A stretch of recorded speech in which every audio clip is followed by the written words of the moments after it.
ಮಾಜಿ ಪ್ರಧಾನಿಗಳಾಗಿರ್ತಕ್ಕಂಥ ಮಾನ್ಯ ದೇವೇಗೌಡರವರ ಧರ್ಮಪತ್ನಿಯವರಾಗಿರ್ತಕ್ಕಂಥ ಮಾತೋಶ್ರೀ ಚೆನ್ನಮ್ಮಾಜಿ ಅವರು ನಿನ್ನೆ ವಯೋವೃದ್ಧ ಆಗಿರೋದರಿಂದ ಅವರು ನಮ್ಮನ್ನೆಲ್ಲರನ್ನು ಅಗಲಿದ್ದಾರೆ. ಬಹುಶಃ ಅವರ ಸಾವಿನಿಂದ ಅವರ ಕುಟುಂಬಕ್ಕೆ ಭಾಳ ದೊಡ್ಡ ದುಃಖ ತುಂಬಿದೆ. ಒಳ್ಳೆಯ ಒಂದು ಸಂಸ್ಕಾರಯುಕ್ತ ಮಹಿಳೆ ಅನ್ನಲಿಕ್ಕೆ ಅವರು ಚೆನ್ನಮ್ಮಾಜಿ ಅವರು ಒಬ್ಬ ಉದಾಹರಣೆ.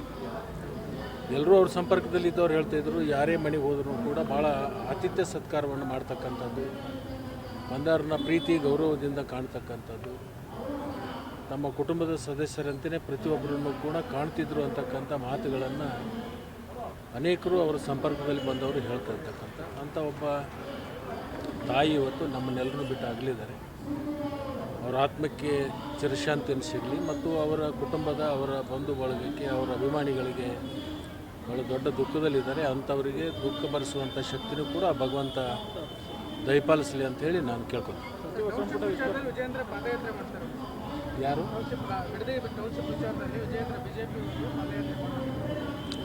ಮಾಡಲಿ, ವಿರೋಧ ಪಕ್ಷದಲ್ಲಿ ಇದ್ಕೊಂಡು ಮಾಡಬೇಕಲ್ಲ.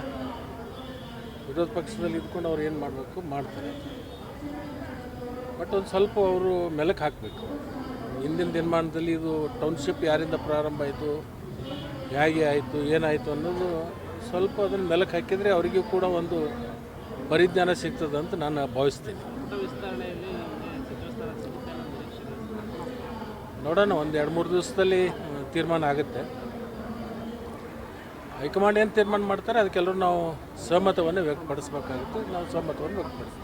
ನೀವೀಗ ಸಚಿವ ಸ್ಥಾನ ಬೇಕು ಅನ್ನುವಂಥ ವಿಚಾರವನ್ನು ಹೈಕಮಾಂಡ್ ನಾಯಕರಲ್ಲಿ ಏನಾದರೂ ಅವ್ರಿಗೆ ಮನದಟ್ಟು ಮಾಡಿಕೊಟ್ರಂಥದ್ದು ಅವ್ರು ನನಗೇನು ಹೇಳಬೇಕು ಹೇಳಿದ್ದಾರೆ.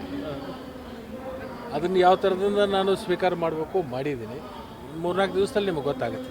ಬೆಳಗಾವಿಗೆ ದೊಡ್ಡ ಜಿಲ್ಲೆ ಆಗಿರೋದ್ರಿಂದ 3 ಸಚಿವ ಸ್ಥಾನ ಹಿಂದಿನ ದಿನಮಾನದಲ್ಲಿ 4-5 ಕೊಟ್ಟಿರ್ತಕ್ಕಂಥ ಉದಾಹರಣೆ ಇದೆ.